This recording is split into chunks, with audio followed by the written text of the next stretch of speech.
Hello विद्यार्थियों दोस्तों, कैसे हो आप सब। मैं पवन शर्मा ब्रिजवासी परिवार में आप सभी का हार्दिक स्वागत करता हूं।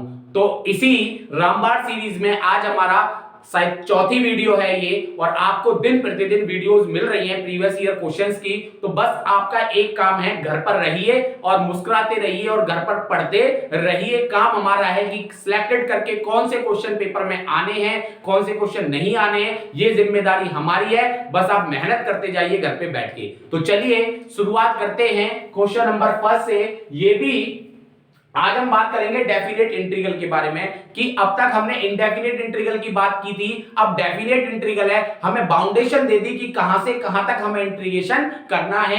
वही सारे क्वेश्चंस आपके सामने लिखे हुए हैं, किस किस ईयर में आए हुए हैं। तो चलिए स्टार्ट करते हैं क्वेश्चन नंबर फर्स्ट से। ये है क्वेश्चन नंबर फर्स्ट।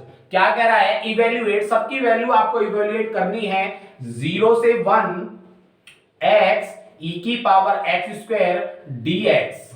ठीक है, इसकी वैल्यू आपको फाइंड आउट करनी है। तो वही देखो, यहां पे x स्क्वायर है और x स्क्वायर का डिफरेंशिएट करेंगे तो क्या आएगा, 2x आएगा। तो यहां पे हमें देखो x मिल रहा है, तो मैंने क्या किया, let x square equal to क्या मान लिया, t। तो x स्क्वायर को डिफरेंशिएट करेंगे तो क्या आएगा, 2x, और x का हो गया dx इक्वल टू में dt। ठीक है, चलिए अब आ जाइए, मुझे चाहिए x और dx। तो 2 को कहां भेज दो, सामने वाले के नीचे। तो ये क्या आ गया, 1/2 dt। तो देखिए 0 से 1। अब देखो, जब हमने पूरे फंक्शन को t में रिप्लेस कर दिया तो लिमिट भी तो t की होनी चाहिए। यहां लिमिट किसकी है, x की लिमिट है ये वाली। अब जब हमने फंक्शन को t में रिप्लेस कर रहे हैं तो लिमिट भी किसकी होगी, t वाली फंक्शन की। तो सबसे पहले देखो यहां आ जाइए, यहां जब हम लोअर लिमिट पुट करेंगे, x की वैल्यू 0 पुट की, तो यहां पे जब 0 पुट करेंगे तो 0 का स्क्वायर 0 इक्वल टू t। तो t की वैल्यू भी क्या आ गई, 0। फिर x की वैल्यू 1 पुट की, x इक्वल टू 1। तो क्या आ गया, x की वैल्यू 1 पुट, 1 का स्क्वायर 1 इक्वल टू में t। तो लिमिट क्या बन गई, 0 टू 1। पहले x की 0 पुट की तो t 0, x 1 तो t 1। तो लिमिट क्या बन गई, 0 से 1। x dx क्या बन गया हमारा, 1/2 dt। तो 1/2 मैंने बाहर ले लिया, ये आ गया dt। और e की पावर x स्क्वायर को हमने क्या माना है, t। तो पूरा फंक्शन किस में चेंज हो गया, t में चेंज हो गया। अब हम डायरेक्ट इसका इंटीग्रेशन कर सकते हैं। कल मैं की वीडियो में जो मैंने एक क्वेश्चन लास्ट वाला कराया था उसमें पुट नहीं हो रहा था, लेकिन मैंने क्वेश्चन को सॉल्व करने के लिए x स्क्वायर को t पुट किया था। तो यहां तो हमने पूरा चेंज कर लिया, तो हमें लिमिट भी t की मिल गई, तो हम डायरेक्ट इसको सॉल्व करेंगे। तो चलिए, आपको पता है इंटीग्रेशन e की पावर x dx क्या होता है, e की पावर x होता है और प्लस में c। तो वही क्या हो गया, हाफ e की पावर t का इंटीग्रेशन e की पावर t, और लिमिट क्या है, 0 से 1। बस यहां पे अब c नहीं आने वाला, क्योंकि यहां पे हमें लिमिट दी हुई है। जहां लिमिट गिवन होगी वहां कांस्टेंट टर्म नहीं आएगा, यहां c हट जाएगा। क्यों, क्योंकि हमें लिमिट क्या नाम है, इंटीग्रेशन का पता लग गया कि हमें कहां से कहां करना है, 0 से 1 करना है। ठीक है, तो चलिए पहले इसमें क्या करते हैं, लिमिट पुट कैसे करते हैं। पहले आप करोगे अपर लिमिट, तो t की वैल्यू क्या पुट करोगे, 1। तो e की पावर 1 माइनस करके फिर किसकी लिमिट पुट करनी है, लोअर लिमिट। तो e की पावर 0। और ये आप जानते हो 1/2 e की पावर 1 e होता है, और किसी की पावर 0 उसकी वैल्यू होती है 1। दैट इज आंसर, यही है। तो देखो आपको इजी लग रहे होंगे क्वेश्चन। बस क्या करना है, आपको घर पे प्रैक्टिस करनी है। हर वीडियो में मैं आपको यही बोलता हूं कि आप प्रैक्टिस कर रहिए, प्रैक्टिस करते रहिए। बाकी काम हमारा है कि कौन से क्वेश्चन सिलेक्ट करके देने हैं आपको, कि पेपर में आएंगे, पेपर के पॉइंट ऑफ व्यू से इंपॉर्टेंट है या नहीं है। चलो तो आप स्क्रीनशॉट ले लो, मैं इरेज करता हूं इसे। चलिए अब आ जाइए क्वेश्चन नंबर 2 पे। अब आपने ये क्वेश्चन देख लिया तो आपके लिए क्वेश्चन नंबर 2 तो हलवा लग रहा होगा। क्यों भाई रसगुल्लो, बहुत दिन में रसगुल्ले मुंह से निकला है। और रसमलाई, जो रसगुल्ली थी उनको मैंने दूसरा नाम दे दिया है रसमलाई। ठीक है, पढ़ते रहिए, मुस्कुराते रहिए, मस्ती करते रहिए, पर पढ़ना भी टाइम से टाइम जरूरी है। एक रेगुलरिटी और कंसिस्टेंसी आप बना के रखोगे अपने जीवन में, तभी कुछ हासिल कर पाओगे। ठीक है, चलिए अब आ जाइए क्वेश्चन नंबर 2 पर। क्वेश्चन नंबर 2 क्या है, इंटीग्रेशन 2 से 3 की पावर x और dx। ये तो बहुत ही सिंपल है, हमें पता है इंटीग्रेशन a की पावर x dx क्या होता है, ए की पावर एक्स अपॉन में log ऑफ ए प्लस में सी। लेकिन यहां तो डेफिनेट इंटीग्रल है, तो हम क्या करेंगे, सी नहीं लगाएंगे। आ जाइए, तो 3 की पावर एक्स अपॉन में क्या आ जाएगा, log 3। भाई ए की वैल्यू 3 है, तो ए 3 की पावर एक्स और log ए की वैल्यू 3, तो log 3। और लिमिट हम पुट कर देंगे क्या, 2 से 3। पहले लिमिट किसकी पुट करेंगे, अपर लिमिट और फिर लोअर लिमिट। तो ये आप देखो log 3 तो कांस्टेंट है, ये मैंने ले लिया बाहर ब्रैकेट में। 3 की पावर x की वैल्यू 3 रख दी यहां पे, माइनस फिर क्या आता है लोअर लिमिट 3 की पावर 2, यह आ गया 1 अपॉन log 3। 3 की पावर 3 कितना होता है 27, 3 3 जा 9, 3 जा 27 और 3 3 जा 9। बस हो गया काम हमारा। 1 अपॉन log 3 इंटू में 27 माइनस 9 कितने हो गए 18। यही हमारा क्या है आंसर। या आप ऐसे लिख सकते हो 18 एकम 18 बटे में log 3। और इसे भी अगर सॉल्व करना है, देखो अगर log m और n है ऊपर, अगर इसे अपॉन में ले जाएंगे तो ये चेंज हो जाते हैं। बस log n नीचे आ जाएगा, m ऊपर आ जाएगा। तो यही अगर आपको इसको ऊपर लेके जाना है तो देखो जब बेस कुछ नहीं दिया होता तो e मानते हैं, तो ये क्या हो जाएगा 18 log 3 और e कहां जाएगा ऊपर, ये चेंज हो जाते हैं इंटरचेंज। बस इतना फर्क है, ठीक है। चलिए स्क्रीनशॉट ले लो, फिर अगला क्वेश्चन करते हैं, क्वेश्चन नंबर 3। चलिए क्वेश्चन इजी है, लेकिन बार बार क्वेश्चन पूछे जा रहे हैं ये इस टाइप के, तो इसलिए मैंने आपके सामने रखे हैं। कुछ बड़े क्वेश्चंस भी रखे हैं, कुछ इजी क्वेश्चंस भी और कुछ मॉडरेट भी हैं, ठीक है। चलिए क्वेश्चन नंबर 3 पे आ जाइए।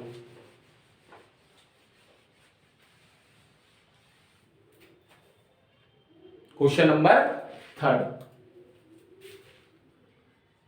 क्वेश्चन नंबर 3 क्या है, 2 से 4 x अपॉन में एक्स स्क्वायर प्लस में 1 डॉट dx।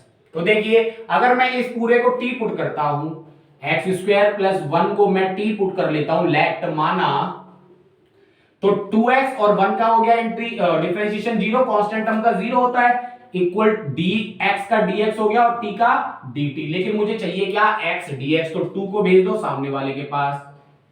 कह रहा भैया हम तेरे से प्यार नहीं करते, भाग जा तू, तो dt के पास भगा दिया उसे।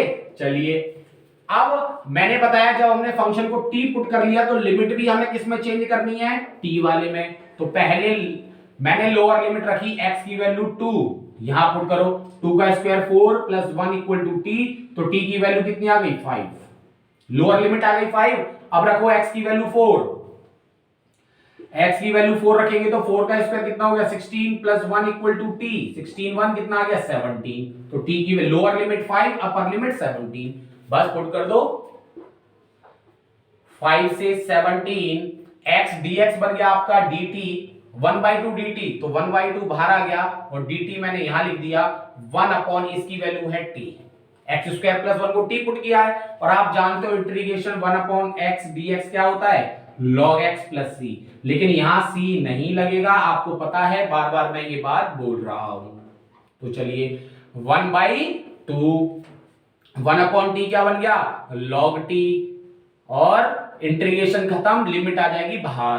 तो बस रख दो, पहला है क्या log t का मान 17 माइनस के log 5, पहले अपर लिमिट रखते हैं माइनस फिर लोअर लिमिट, और log m minus log n की प्रॉपर्टी क्या कहती है log m अपॉन m, तो log 17 बटे में 5, दैट इज आंसर। समझ में आया? चलिए समझ में आया तो शेयर करते रहिए, दोस्तों को बताते रहिए कि ब्रिजवासी मैथ्स पर हम मैथ बहुत अच्छे से पढ़ते हैं, इंटरेस्ट आता है और प्रीवियस ईयर क्वेश्चंस की सीरीज चल रही है, बच्चों को बताते रहा करो, ठीक है। चलो अब आ जाओ क्वेश्चन नंबर 4 पर। मैं रेज कर रहा हूं, देखिए क्वेश्चन नंबर 4 5 मार्क्स में आया हुआ क्वेश्चन है 2018 में। 2018 में कितने नंबर में आया है 5 नंबर में, और है कुछ नहीं इस क्वेश्चन में। चलिए आ जाओ करते हैं इसे भी इसकी खोपड़ी में छेद कर देते हैं। आ जाओ चलो क्वेश्चन नंबर 4, 0 से π/4 sin x प्लस में cos x अपॉन में 16 प्लस में 9 sin 2x। और dx। 2018 में आया ये क्वेश्चन 5 नंबर में। तो देखो पहले इसे थोड़ा मॉडरेट क्या कर लेते हैं, इसे सॉल्व कर लेते हैं। ये आपका sin x प्लस में cos x, मैंने क्या किया 16, मैंने देखो माइनस का माइनस से मल्टीप्लाई करते हैं तो क्या आता है प्लस, तो मैंने इसे ब्रेक कर लिया, माइनस और माइनस 9, और sin 2x को मैंने लिख लिया 2 sin x cos x। बताओ यहां तक कोई दिक्कत? मैंने इसको क्या लिख लिया, प्लस 9 को माइनस माइनस 9, भाई माइनस माइनस क्या होता है प्लस। तो अब आ जाओ यहां पे 0 से pi by 4 sin x plus में cos x अपॉन में 16 माइनस माइनस का 9 ब्रैकेट, मैंने इस 2 sin x में क्या जोड़ लिया, 1 तो ऐड कर लिया। ये देखो सुनो, मैंने इस वाले माइनस को minus 2 sin x cos x के साथ में रख दिया, इस माइनस को देखो माइनस 2 इंटू 3 है तो क्या आएगा माइनस 6, अगर मैं इसे माइनस को 3 के साथ भेज दूं तब भी तो माइनस 6 ही आएगा, बताओ। तो मैंने इस माइनस को 2 sin x cos x के साथ भेज दिया और इस माइनस को यहां से हटा दिया। तो मैं यहां से थोड़ा सा इसे साफ करके यहां लिख रहा हूं 9 और इसे लिख दिया माइनस का 2 sin x cos x, ठीक है। यहां तक आपको समझ में आ रहा होगा dx। तो 0 से pi by 4 sin x plus में cos x अपॉन 16 माइनस 9, तो इसमें मैंने 1 ऐड कर लिया, 1 ऐड किया, और 1 जब ऐड कर रहे हैं तो 1 सब्ट्रैक्ट भी करना पड़ेगा, जितना ऐड करते हैं बैलेंस करने के लिए उतना ही माइनस करते हैं। 1 ऐड किया 1 सब्ट्रैक्ट किया। अब आपको पता है 1 को sin square x plus cos square x equal to क्या होता है 1, तो यही मैं पुट करूंगा 1 की जगह। फॉर्मूला बनाने के लिए देखिए आप कैसे कैसे बनता है sin x, भाई 5 नंबर में आया तो फ्री के थोड़ी दे देगा एग्जामिनर, मेहनत करनी पड़ेगी। 16 माइनस 9, और ऐसे क्वेश्चन है ये, अगर अगली बार आया तो सेम डिजिट बिल्कुल A to Z ऐसा ही आएगा। तो 1 को मैंने क्या लिख लिया sin स्क्वायर x प्लस में cos स्क्वायर x माइनस का 2 sin x cos x, और बहुत बच्चों के तो माइंड में घूम गया होगा। अब देखो यहां से कौन सा फॉर्मूला बनेगा -1 और इनटू में dx। बहुत बच्चे को तो बता भी दिया होगा सीधा सीधा जल्दी से, 0 से pi by 4 sin x plus में cos x अपॉन 16 माइनस 9, और ये a square plus b square minus 2ab किसका फॉर्मूला बन गया, a माइनस b का होल स्क्वायर, तो sin x minus cos x का होल स्क्वायर, और माइनस में क्या है 1 और इनटू में dx। ऊपर से आप स्क्रीनशॉट ले लो, मैं ऊपर से मिटाने वाला हूं, ठीक है। चलो अब आ जाओ,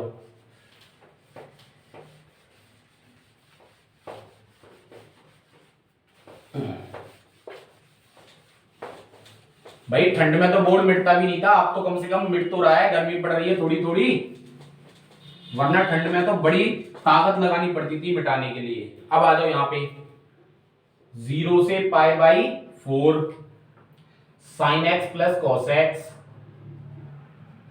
अपॉन में 9 का अंदर मल्टीप्लाई कर दो, 16 माइनस 9, 9 का पहले इसमें, तो 9 sin x minus cos x का होल स्क्वायर माइनस 9 का 1 में करेंगे तो माइनस का 9 इंटू में dx।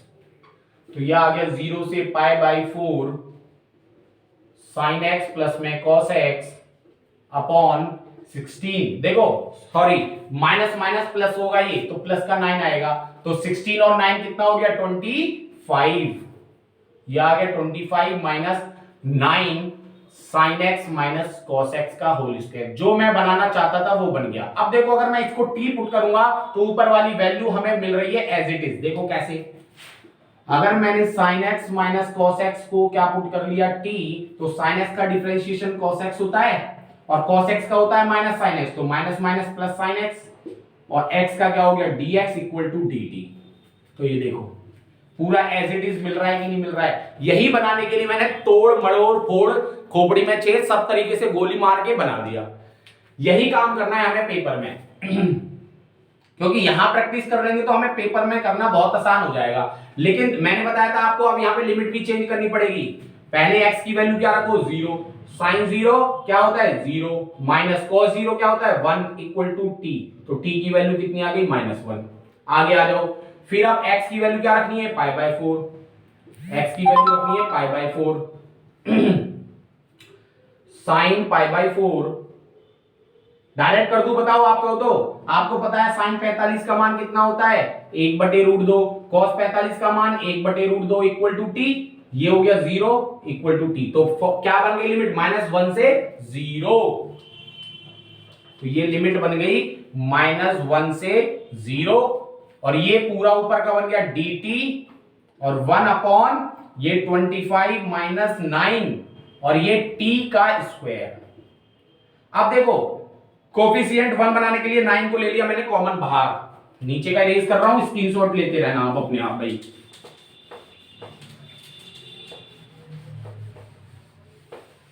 देखिए मैंने 9 कॉमन ले लिया बाहर, तो -1 से 0, 1 अपॉन ये हो गया 25 अपॉन 9 माइनस टी स्क्वायर और ये dt। और इसे मैं क्या लिख सकता हूं, 1 अपॉन 9 माइनस 1 जो 0, 1 अपॉन ये हो गया 5 अपॉन 3 का होल स्क्वायर माइनस का टी स्क्वायर इंटू में dt।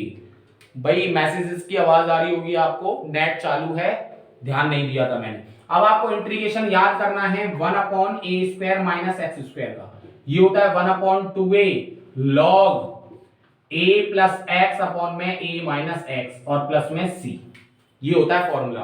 तो a की वैल्यू रखो 1 अपॉन 9 इंटू 1 अपॉन 2a, तो 2 इंटू a की वैल्यू है 5/3, ये हो गया 3 3 9 और लॉग a प्लस एक्स, तो a की वैल्यू है 5/3 प्लस x की जगह है t अपॉन 5/3 माइनस टी और प्लस में नहीं, हमें रखना ही नहीं प्लस में क्योंकि हमें लिमिट दी हुई है ना, तो इसकी लिमिट क्या लगा देंगे, -1 to 0। यहां तक फिर से मैं ऊपर से इरेज कर रहा हूं और आप स्क्रीनशॉट ले लेना, जल्दी से करो, ठीक है। चलो भाई थोड़ा लेंथी क्वेश्चन है, 5 नंबर में क्वेश्चन आया हुआ है, तो ऐसी तो आएगा नहीं क्वेश्चन, कुछ तो दम होगा क्वेश्चन में, तभी तो 5 नंबर में आएगा। बट ऐसे क्वेश्चन हमेशा रिपीट होते हैं बार बार, इनकी डिजिट भी चेंज नहीं होती, इसलिए मैंने ऐसे क्वेश्चन उठाए हैं। तो ये देखो 3 दूनी 6 पंजे 30, तो ये हो गया 1/30 ब्रैकेट लॉग, इसमें एलसीएम ले लो या पहले लिमिट पुट कर दो सीधा सीधा। तो देखो 0 पुट करो लॉग 5/3 प्लस 0 अपॉन 5/3 माइनस 0, फिर बीच में आएगा माइनस, फिर लोअर लिमिट लॉग 5/3 t की वैल्यू -1 पुट करेंगे तो plus minus minus upon 5/3 t की वैल्यू -1 तो माइनस माइनस प्लस 1 हो गया सब। अब आ जाओ यहाँ पे 0 तो 0 कुछ है नहीं, 5/3 से 5/3 कैंसिल, तो 1/30 log 1 माइनस लॉग, इसमें एलसीएम ले लो यहां भी और यहां भी, तो ये हो गया 5 माइनस 3 2/3 और ये क्या हो जाएगा 5 और 3 8/3। ये तो नहीं बताऊंगा सॉल्व करके, एलसीएम लेना खुद, फ्रैक्शन आपको सॉल्व करना आना चाहिए, 12th क्लास में हो। 3 से 3 2 1 जा 2 2 4 जा 8, तो ये आ गया 1/30 और log 1 की वैल्यू होती है 0, तो ये आ गया 0 माइनस log 1/4। और अगर इसे माइनस खत्म करना है तो 1/3 मल्टीप्लाई 0 का तो कोई मतलब ही नहीं रहा, और इसे उलट दो, बस क्या करोगे इसका ऊपर का नीचे कर दो, ये हो गया log 4, ये माइनस खत्म, और यही हमारा क्या हो गया आंसर। तो ऐसे क्वेश्चंस पेपर में बार बार रिपीट होते हैं, मैं बार बार बोल रहा हूं, आप इन क्वेश्चंस की बार बार प्रैक्टिस करते रहिए घर पे बैठ के, ठीक है। अब तो आपकी डेट शीट भी आ जाएगी बहुत जल्दी, ठीक है। चलिए अब एक लास्ट क्वेश्चन बचा है, उसे भी निपटा लेते हैं, आप स्क्रीनशॉट ले लो जल्दी से। चलिए लास्ट क्वेश्चन है आपका, अच्छा क्वेश्चन है, देख लेना, मैंने ध्यान नहीं दिया, ये लास्ट वाला छूट गया है, कौन से ईयर में आया है मैंने ध्यान नहीं दिया है, ठीक है, बट आया हुआ क्वेश्चन है, अच्छा क्वेश्चन है, शायद 2 या 3 नंबर में पूछा गया था ये। तो देखो क्या है, 0 से b, हाँ 0 से b 1/9 plus x square dx equal to है π/9, और हमसे पूछी क्या है, find the value of b, b की वैल्यू हमसे पूछी है। तो ये तो सिंपल है बहुत ज्यादा, आपको पता होगा एक्स स्क्वायर प्लस ए स्क्वायर का इंटीग्रेशन क्या होता है, 1/a tan inverse x upon a, यही होता है ना। तो a की वैल्यू, इसे 9 को क्या लिख सकते हैं 3 का स्क्वायर, तो a की वैल्यू कितनी आ गई 3 और x की वैल्यू x है, तो 1/a 3 tan inverse x upon a, तो x अपॉन 3, लिमिट क्या लगा देंगे 0 से b इक्वल टू π/9 रखो। 1/3 tan इनवर्स पहले upper limit b/3 minus lower limit tan inverse 0/3, और tan इनवर्स 0 की वैल्यू 0 होती है भाई, tan 0 होता है और tan से tan इनवर्स कैंसिल तो 0 ही बचेगा, तो π/9। तो ये तो पार्ट हो गया 0, और देखो 3 3 9, ये कैंसिल आउट, क्रॉस मल्टीप्लाई करके ऊपर जाएगा या डायरेक्ट काट दो, तो ये हो गया tan inverse b/3 equal to π/3, और tan को भेज दो उधर, तो b/3 क्या हो गया tan π/3, और tan π/3 की वैल्यू क्या होती है √3 भाई, tan 60 की वैल्यू √3, और क्रॉस मल्टीप्लाई करोगे तो b की वैल्यू क्या आ गई 3√3, दैट इज आंसर। तो देखो ये क्वेश्चन अच्छे थे, आपके एग्जाम पॉइंट ऑफ व्यू से वेरी इंपॉर्टेंट थे। ऐसे ही हर वीडियो में मैं आपके ऐसे ही क्वेश्चंस लाता रहूंगा, आपका सपोर्ट मिलता रहेगा, प्यार मिलता रहेगा, भरोसा मिलता रहेगा, तो हर वीडियो में ऐसे ही क्वेश्चन आते रहेंगे। और अपने दोस्तों को शेयर कीजिए, अपने आसपास में, शहर में, गांव में जितने भी दोस्त रहते हैं, स्कूल के बच्चे हैं, सभी को बताते रहिए और मुस्कुराते रहिए, खुश रहिए, और जय हिंद, जय भारत।